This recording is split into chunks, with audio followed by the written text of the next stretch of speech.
The latest mid-level adventure bike is now here in the Philippines. Grabe ang presyo nito, matutuwa ka talaga.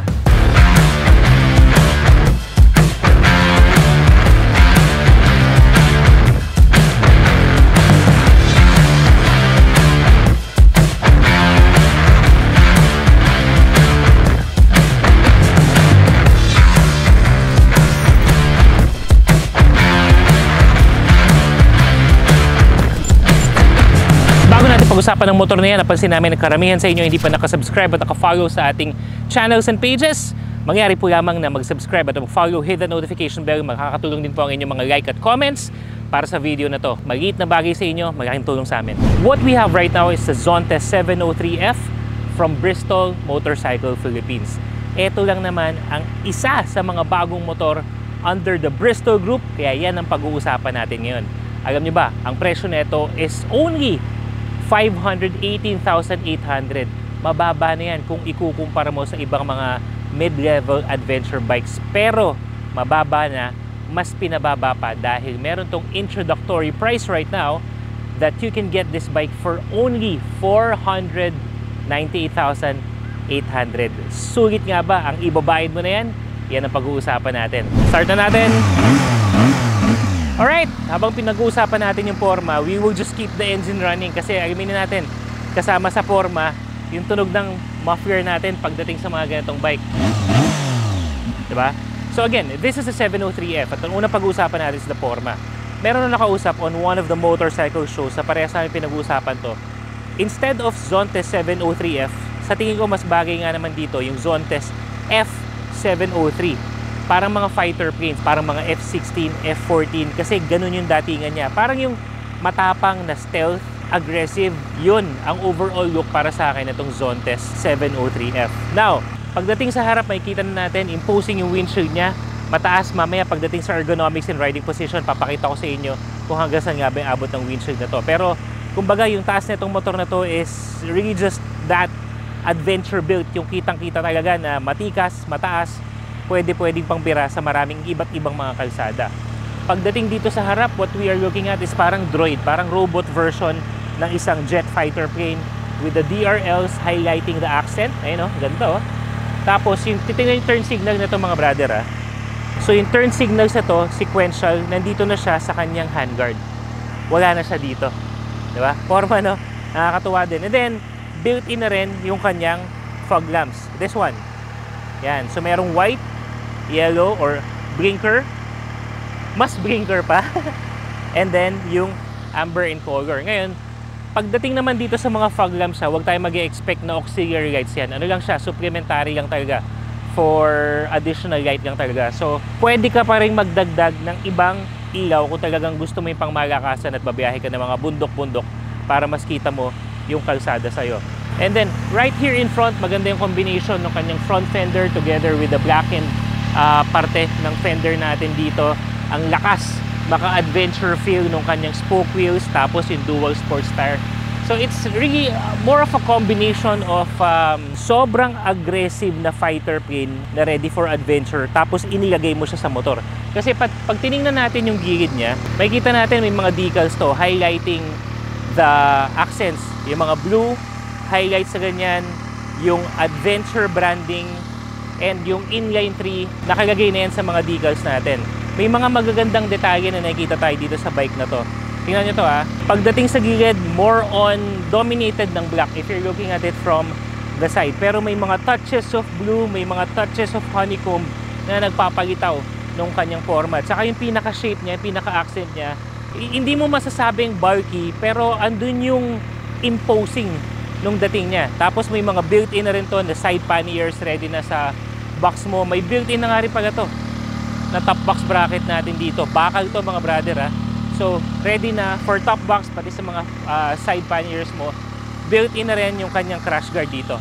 So whatever accessories you want to put in, may it be for refreshments, additional light o kung ano man, or bags, pwede pa rin yan. Yung ang ganda rin ng contour ng seat niya, yung detail niya dito, merong signature or merong branding na F703. Dito naman may Zontes. So makikita mo kahit doon sa mga, tapos sa handlebar niya may Zontes branding pa rin. Even the top box bracket, meron pa ring Zontes. So makikita mo talaga yung ultimo sa mga detalye, in-incorporate yung branding ng 703F. And then over here at the rear, what we have is really just a clean looking adventure rear side.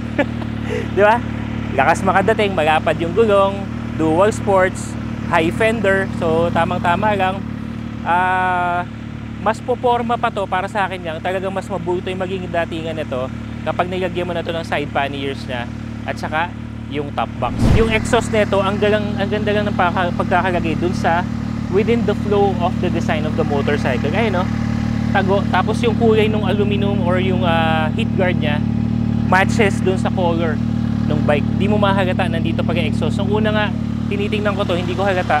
Akala ko underbelly exhaust. Pero dito pala. That's again, kasama pa rin sa looks at sa forma yung sound niya. Inline 3 to eh. Yung tahimik lang pero maangas. Alam mong palaban yung motor mo. Yan ang looks ng Zontes 703F. Pag-usapan natin yung makina. This has 699cc dual overhead cam, 3-cylinder engine. Syempre liquid cooled na rin yan. Pagdating sa power profile, this can generate 97 horsepower at 10,000 RPM and 76 Newton meters of torque at 7,500 RPM. If we are going to compare this with the other mid-level adventure bikes, sa profile mas lamang ang horsepower that this motorcycle can generate. Sa Newton meters, naglalaro lang naman yan sa mga 76, 78. Most of the mid-level adventure bikes. So, horsepower, may ibubuga talaga tong motor na to. Now, when it comes to the overall use and feel and performance of the engine, unang-una kong inilabas ito from Bristol Motorcycle sa Caloocan is how smooth the transmission is. Hindi siya mahirap i-clutch, hindi siya mahirap i-shift, wala yung clunky na feeling yung parang may tunog lata. Ang smooth, and that for me is very impressive for a mid-level adventure bike at this price range. Doon talaga ako natuwa sa kanya. And then ang napansin ko rin, kahit na mag-shift up ka and then you need to have that boost of acceleration kahit na anong gear, syempre first, second, third, all the way up to sixth, talagang ibibira at ibibira niya yung power. So kumbaga it's on the short end of the gearing na tipong pag binira mo ng ganon, kahit na anong gear hahataw ka talaga. So that's what I really like about the engine. In terms of the heat, ano siya, tolerable siya. May konting buga sa bandang kaliwa ng binti ko sa bandang baba. Pero again, for most of the big bikes, normal lang naman yun. I did not feel any bothering or intolerable heat na talagang kailangan mong ibuka ka yung binti mo dahil nga sa sobrang init. Pagdating naman sa acceleration nito, given its power, nasa public roads kasi tayo, hindi na natin nahataw. But during testing, this bike can get to 100 kilometers per hour in just a little over 3 seconds. 3 segundo, 100 kilometro. Ganun kalakas yung bike na to. Pagdating naman sa brakes mga brother, what we have in front is dual disc brake, tapos J1 yung kanyang calipers. Para sa hindi nakakaalam ng nakararami, ang J1 is kumbaga ano yan, kamag-anak or sister company ng Brembo. So within the same bracket, dependable yung caliper bracket netong Zontes. And then at the rear, what we have is a single disc brake. Dual ABS channel, pero maganda nito dahil this is an adventure bike. You can turn off the ABS at the rear para mas makapaglaro-laro ka, especially on light trails, yung mga buhangin, mas may enjoy mo yung pagka-adventure niya. This also has another safety feature, the traction control system that enables the engine or the bike to modulate its power kapag medyo it's losing traction na. So definitely, you know, standard safety pagdating sa mga big bikes sa ganitong level na. And then, mas napansin ko na mas sensitive ang kanyang ABS activation pagdating dun sa kanyang harap. Sa likod, siguro nga, dahil adventure siya, mas malalim yung kailangan kong idiin sa preno niya before the ABS will be activated. Nonetheless, wala namang issue yun. For an adventure bike, I personally like it na ganun ang setting niya para mas malaro mo yung bike. Mas may enjoy mo pagdating sa mga off-roading natin. Pagdating sa suspension, what we have in front is upside down fork. Marzocchi suspension na yan. Actually, yung front and rear, Marzocchi branded. Para sa mga hindi pa masyadong alam, ang Marzocchi is an Italian brand, Italian suspension maker. Matagal na, kumbaga bihasa na yan, kilala na. Even yung mga more premium bikes, Marzocchi din ang ginagamit. Sa harap, meron tayong adjustable na rebound and then compression. So, you can tailor fit that according to your preference. Pero ako, paglabas ng bike, okay na yung stock settings na ito eh. So, you can coordinate with your dealer kung ano yung gusto mong setting ng suspension. At least para sa bigat ko, okay na yung stock niya. At the rear, what we have is Monoshock Marzocchi branded pa rin. Saktong-sakto lang pagdating yung mga ganitong light rail. Walang hassle na tipong sobrang bumpy, sobrang lambot. Kaya naman pagdating sa mga ganitong kalsada, rest assured, yung gulong mo lalapat talaga kahit na hindi pantay-pantayan. And hindi siya masyadong malambot, so it gives you that confidence na kumorner pa rin pagdating dun sa mga kurbada na gusto-gusto natin pagdating sa mga weekend rides natin. Gulong naman tayo mga brother, dual sports tires parehas yan, off-road, on-road, light rail, okay na okay. Michelin branded, so wala akong episode na manood ng mga nadulas. Stock tires good. Ang sukat ng front tires natin is 120/70 by 19. Normally yung mga adventure bikes abot ng 20/21. Pero yung 19 okay na rin na size yan.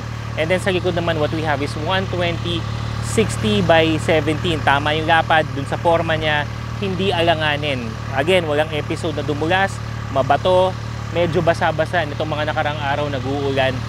Okay na okay yung stock na gulong nito. Yung wheels ng mga brother, spoke wheels na rin. Spoke wheels, tubeless. So yung mga rayos na nakikita natin dyan, it gives us, it gives the bike actually better flexibility pagdating dun sa mga hindi pantay-pantay na kalsada versus nakamagsa siya. So again, the Zonte 703F really incorporates all the adventure elements into this one bike. Kaya na-enjoy ko talaga siya. Mataas din yung ground clearance nito. Maisingit ko na rin lang So kahit na yung mga medyo may bato na malaki, hindi natin masyado intindihin. And even if may mga tumatalsik-talsik na bato dyan, yung ating underbelly cover makapal. Built-in na rin yan, you don't have to buy aftermarket para lang magkaroon ka ng underbelly cover. So suabe, ang ganda na ng ang ganda ng settings ng stock na to para sa Zonte 703F. Riding position naman tayo mga brother para matansyahan nyo. I am 5'10" in height. Sakay natin tong Zonte 703F. Una ko sinakyan to versus the other adventure bikes na nagamit ko. Mas mas mababa yung seat height nito. Partida hindi ko pa sinasagad yung pagka-compress ng suspension nito sa likod. So, para sa height ko, abot na abot. So, you may consider this if you're a shorter rider tas gusto mo ng mid-level adventure bike kasi yung iba sobrang tataas na, di ba? Ayan, makikita natin, standard feet, riding position. Yung lapad ng upuan niya, saktong-sakto lang. Saka yung pagkakurbada, yun nagustuhan ko dito eh. Yung pagkakurbada ng upuan niya, just keeps you in place. So kahit na off-road, kahit na hindi pantay ang kalsada, baku-baku na yan, it helps me to be kept in place dahil dun sa contour ng seat niya. At saka, ang maganda niyan, pati yung sa angkas mo, if you have a partner OBR, ano pa rin, malapad, saka good enough space for your pillion. Yan. And then, sa handlebar, nakita ko naka-riser to, so mas mataas yung handlebar nito. Kumbaga, that gives me enough control. Actually, not enough control. That gives me really good control. Wide handlebar tapos mas mataas. Hindi ko kailangan mag-extend. I have that freedom. I have that leverage for my arms para mas makontrol yung manibela ng mas madali. Kasi yung sinasabi natin kanina, when it comes to the windshield, ito ang taas. So, 5'10" in height ako halos dito ko siya. So, yung bato ng hangin pataas, doon na lang sa taas ng helmet ko siya tumatama. So, for long ride, yung mga expressway riding natin, less pagod kasi hindi sumasalubong sa iyong hangin. For the panel, saktong-sakto yung pagkakatilt papunta sa rider, okay yung peripheral kasi kahit na nakatingin ako sa kalsada, isang sulyap lang ng mata ko pababa, kita ko na yung information. And by the way, yung panel na to, you can adjust kung paano nakatilt. Kasi meron tong knob for you to be able to adjust it na wala sa iba. So okay yun. The side mirror, okay na okay to. Ito, nung una kong inuwi to, perfect to kasi pantay siya sa handlebar. So hindi ako nahihirapan pag nag-gain filter. Medyo singit-singit tayo, matraffic sa NLEX. Yung iba kasi sobrang laki, sobrang lagpas na sa handlebar. So sobrang plus point yun. Nonetheless, very comfortable. Siguro pinakamatagal ko na nagagamit to is 2 hours na dire-diretsong ride. Walang problema. As in, it's still very enjoyable. It's still very comfortable. Tapos pagpasak mo or pagpasok mo sa mga off-road, mga light trail natin, dahil sa suspension niya, dahil sa upuan niya, performance ng tires niya, and the control as well, hindi ka ganun masyadong mapapagod kumpara sa ibang mga adventure bike na nagamit ko na. Features naman tayo mga brother. Unang-una, keyless, activates on proximity. So kailangan lang nasa mga more or less 1 meter from the bike. Tapos, we just have to press this button para mag-start na siya. Merong engine kill switch, start button. Ito mga brad, unang feature natin is the riding modes. So this button enables you to toggle around. Kung eco mode, ngayon naka-eco siya, may E. Pero kung gusto mo ihataw talaga at wapak sa power, just with a simple press, magiging sports mode na siya. Actually, you can toggle this from eco to sports kahit na umaandar ka. Yung iba kasi kailangan mong huminto tapos tsaka mo babaguhin yung mode. So ito, let's say nasa city ka na, eco mode ka na lang, then I'm able to shift it to eco mode. Pagpasok ko naman ng NREX, shift lang to sports mode. Napaka-convenient just with the simple press of a button. Tsaka ito pa, nakikita mo tong button na to. Ayan, akala mo kung ano, akala mo may barbed wire. Heated handle grips. Diba? Heated handle grips. Yes, it's not widely used sa Pilipinas dahil we are a tropical country, mainit na dito sa atin. Pero sobra, ito mga nakarang araw, hindi ko na lang na video, pero pag nagra-ride ako, umuulan, activate your heated handle grip. It come, 3 levels. So, yung starting point, mid, at saka yung high heat. Ang sarap sa pakiramdam na kahit na bumabayo na yung tubig sa'yo, malamig, nilalamig ka na. Pero yung handle grip mo mainit. Tsaka bagay din to sa mga malamig na rides natin. Baguio, Benguet, Sagada. Perfect to. Yan. And then, pagdating dito sa kaliwang handlebar natin, there's a lot of button. At first, you may think it's overwhelming, but it's really not. Meron lang tayong button to activate and deactivate traction control system. Ito naman yung sa kanyang gas tank. And then, ito, seats. Ito, press lang natin. Then, magdi-disengage na yung seat natin. So, yan. Ito mostly is really to toggle yung ating TFT display naman. Kita nyo naman, very modern yung ating TFT display. This display actually has several modes. So, ito lang yung favorite ko na interface sa ngayon na I'm able to see all this information, yung battery ko, fuel range remaining, ibig sabihin sa gas ko na to, ilan pang kilometro ang aabutin ko. So, napaka-helpful. But then again, you can play around with the settings by pressing yung mga button natin dito sa kaliwa. And similar to the other Zonte scooters na feature natin, ganun din lang siya mga brother. So, let's say interface, baguhin natin yung interface. Let's shift it to something else. Ayan. So, nag-iba na ngayon yung view. So, now, I have the pinaka-tachometer, speedometer natin sa gitna. Tapos yan, no? Yung temperature, fuel gauge, it's really up to you, ano? And then I also want to point out, marami pang features to mga brother that enables you to monitor your bike's performance. But ayan, yung phone connectivity. So once we're able to connect this to our phone, may screen mirroring yan na pwede na mag-project dito yung maps. So pansin nyo, wala na akong mga phone holder dito kasi kinoconnect ko na lang yung phone ko, screen mirror, dito na mag-a-appear yung maps. Laking convenience, tsaka wala na akong mga abubot pa dito. There's a bunch of features na meron pa dito. I will let you play around with it. But isa sa mga highlights na ito, in terms of features at lamang na lamang talaga to, is the built-in DVR or yung camcorder niya. Yes, dashcam sa madaling sabi. Meron tong camera sa harap, meron na rin tong camera sa likod. Built-in na yan mga brother ha. Hindi ito as an additional accessory. And then this TFT display has a built-in drive memory para ma-save yung mga biyahe mo. So you don't have to purchase another memory card or store it sa cloud or anything like that. Dahil pagdating dun sa kuha ng built-in dashcam, not really dashcam but built-in camcorder ng motor na to, mag-view mo na siya. So, highly effective also for our safety. Napakalaking bagay niyan. And then, we also have a section sa TFT display natin na ride control. Tingnan mo how you can customize the settings to your own liking. Yung ABS, anong gusto natin? Naka-off or naka-on? Ayan o. Pwede nating i-off and then on. And then, yung quick shift natin, pwede rin naka-on yan or naka-close. Siyempre, gusto natin quick shift. So, So, naka-open na yan. Diba? The ability for this bike to adjust to your riding preference, ano siya ang laking bagay nun. By the way, before I forget, this has a 22-liter fuel tank. Malayo-layo na yung mararating mo. So kung i-imaginein mo, for a bike na ganito kalakas, ganito ang forma with all the features, ang standout talaga dito is you being able to customize the performance of the bike. Naka-off ba ABS? Ang traction control ba? Naka-quick shift ba?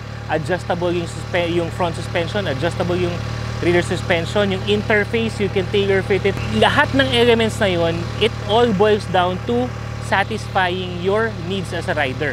Sa tingin ko, dun talaga nag-i-stand out itong Zontes 703F in terms of personalizing that experience. Parang kaisa mo talaga siya dun sa ride na ginagawa mo. O nga pala mga brother, bago ko makalimutan, gas consumption for the Zontes 703F, nakakakuha ko dito ng around 20 kilometers per liter. So kung titingnan natin sa makina nito na 700cc, tipid na rin yun. Yung ibang mga feedback naman na nakikita ko sa mga forum and sa ibang bansa, they are able to get 22 kilometers per liter.